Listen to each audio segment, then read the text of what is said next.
Maurice Canto au cœur de la création de la South Media Corporation, société éditrice de mutation. Maurice Canto n'est pas du genre disert, même en privé.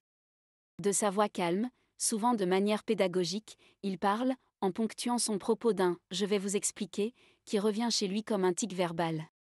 Avant d'aller plus loin, nous vous invitons à mettre une pause à cette vidéo, à cliquer sur le pouce bleu, vous abonner et activer la cloche de notification pour ne rien rater de nos prochaines vidéos. Il a donc expliqué, racontant dans quelles circonstances est née l'idée qui a débouché sur ce qui sera la South Media Corporation. C'est courant 1994 lors d'une rencontre plutôt fortuite dans un café de Yaoundé que Protais Ayangma, assureur à Douala, Vianney Ombenzana, économiste et agitateur d'idées et lui discute de l'idée d'une presse différente, qui ne serait pas enfermée dans le carcan observable en ce moment-là. On sort péniblement des « années de braise » qui ont vu naître et prospérer une presse surtout tribunicienne, qui s'est faufilée dans les interstices des libertés conquises par la société civile, mais qui peine à être une presse professionnelle, outil d'information, de formation et de reflet d'une société en demande de changement.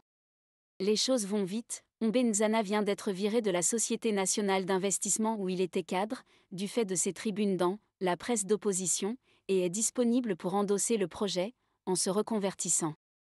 Les trois hommes vont vite, et c'est ainsi que naît le projet « Génération ».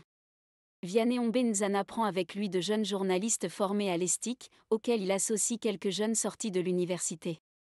Alain Blaise Batongué, Emmanuel Gustave Samnick, Lambert Fotso, Melvin Akam.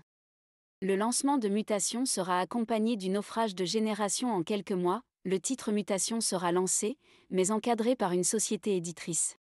C'est à l'étude de Maître Tagne, 6 avenue Giscard d'Estaing à Yaoundé, qu'a lieu le dépôt des statuts. Maurice Canto les amène, au volant de sa Renault 5 grise d'un autre âge, son immense briefcase chargé de documents occupant la banquette arrière. Ils rencontreront le premier clerc, un spécimen du métier, un homme d'un âge certain qui connaît tous les rouages du métier, et qui prend en main le dossier de la South Media Corporation. Maurice Canto avait sorti cette dénomination d'un trait, comme s'il l'avait en tête depuis des lustres. La répartition avait été faite au cours d'une réunion à 4, entre Protais Ayangma, Maurice Canto, Alphonse So et consorts. Nous vous invitons à cliquer sur le pouce bleu, vous abonner et activer la cloche de notification pour ne rien rater de nos prochaines vidéos.